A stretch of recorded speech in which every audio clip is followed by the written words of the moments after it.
Traveler ND3576 initiating the travel log. Triangulating the fallen predecessor's last known location.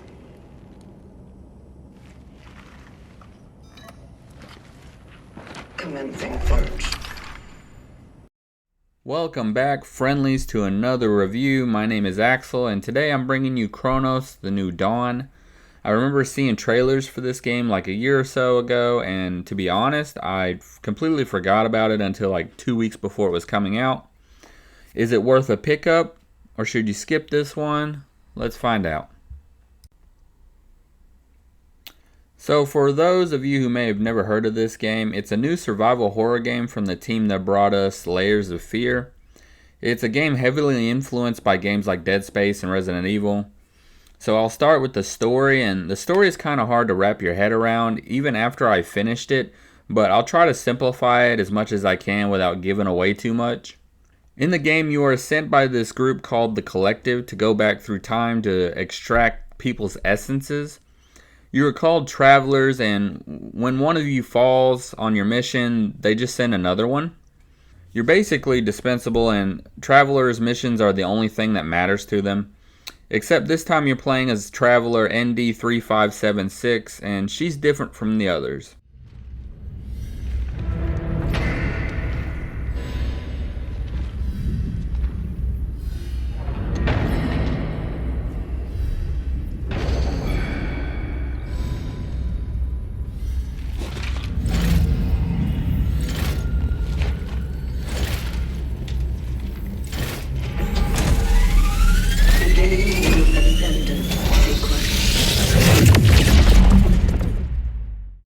So in the game, there's an explosion that happened at this steelwork that caused people to become infected and turn into these creatures.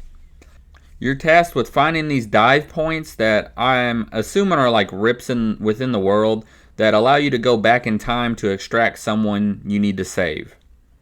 When you do extract people, you get their essences, and it makes your character hear things and see things that aren't there. When she does go back in time, the people she meets are blaming the time travelers like her for starting everything that destroys the world. That's about as much as I can explain it without giving away too much. Like I said, the story is definitely out there and sometimes hard to follow. Brother! He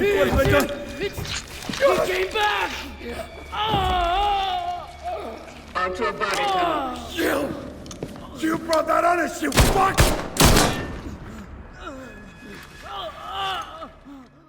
The game does have multiple endings based on your choice. You do run into another traveler named the Warden who stays in the wasteland to help travelers do their missions. He kind of sheds a little more light on what's happening to your character. I just wanted to find my brother, bring him back home with it. Fuck! Compose yourself. No. The gameplay very much resembles Dead Space, from the combat to breaking boxes to the suit, the light shining items whenever they drop. The enemies resemble Dead Space creatures, and you even have gravity boots that you use at certain times. It was definitely heavily inspired by that franchise, but that's a good thing because we don't get these kind of games often, and I feel like they nailed it for the most part.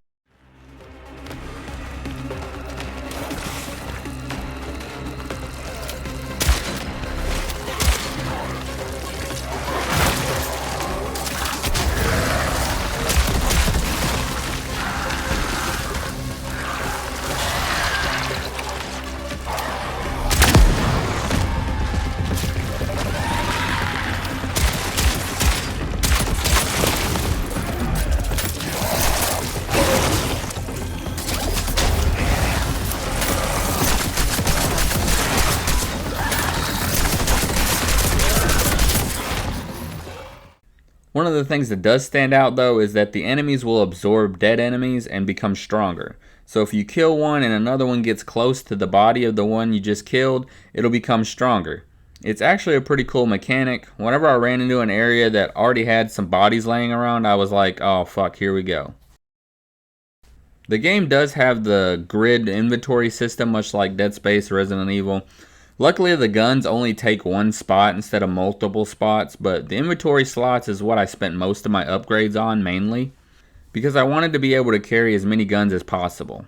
You will also get items that help you progress through the levels, as well as like bolt cutters that you will be constantly putting in your storage and then going back to get them when you need them. Luckily, safe rooms weren't that far from the areas that I needed it. Upgrades in this game take either your energy points or cores. The energy points you use for weapon upgrades or buying resources like ammo. The cores you use to upgrade your suit are way more scarce, so you do have to use them wisely. I did like that when you get a new weapon and want to take your upgrades off of the other guns to put on your new weapon, the game allows you to do that. Oh, I forgot to mention, you also get these fire cartridges that you can upgrade as well. You can use these to slow the enemy down, and it allows you to do more damage when you shoot them while they're on fire. The environment feels less Resident Evil or Dead Space. Honestly, it feels more like Silent Hill with distorted buildings and broken roads. Areas you can't get to, usually filled with fog, gives you that sense of being trapped. I mentioned earlier that you get gravity boots that allow you to traverse up the side of buildings and rooftops. There's these enemies that crawl up walls, and it's funny when you're upside down or something and you kill one of them and you watch their bodies fall.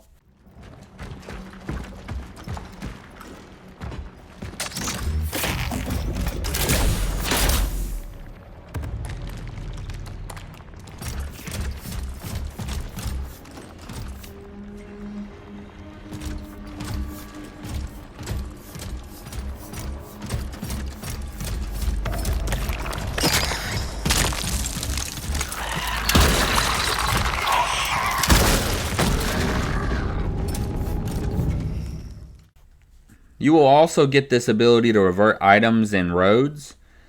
For example, like if there's a explosive barrel that is blown up, you can use this ability to bring it back and then blow it up again. You get the ability to shoot these pins that you use to get electricity to certain things that open doors and stuff. This feature felt more like a puzzle, because usually there was only one way to go and you're going through like a maze to figure out how to get it to where you needed to go.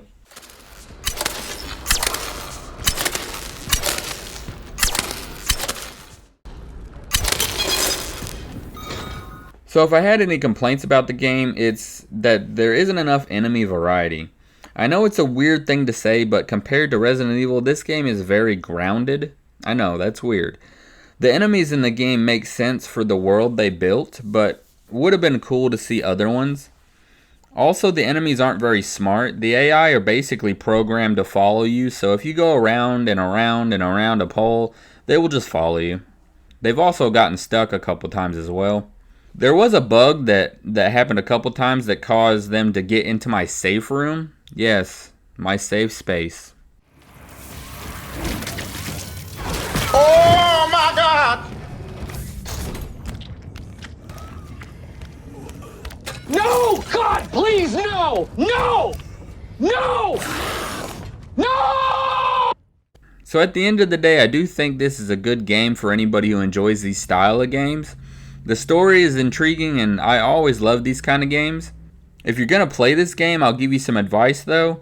Conserve your ammo as much as possible, because this game literally only gives you what they think you'll need to survive. There were a couple times where I would be stuck in combat with no more ammo, and I'd have to either resort to reloading my last save or using melee and hope for the best. As always, I appreciate you guys for watching. Like, subscribe, blah, blah, blah. And I'll catch you guys next time.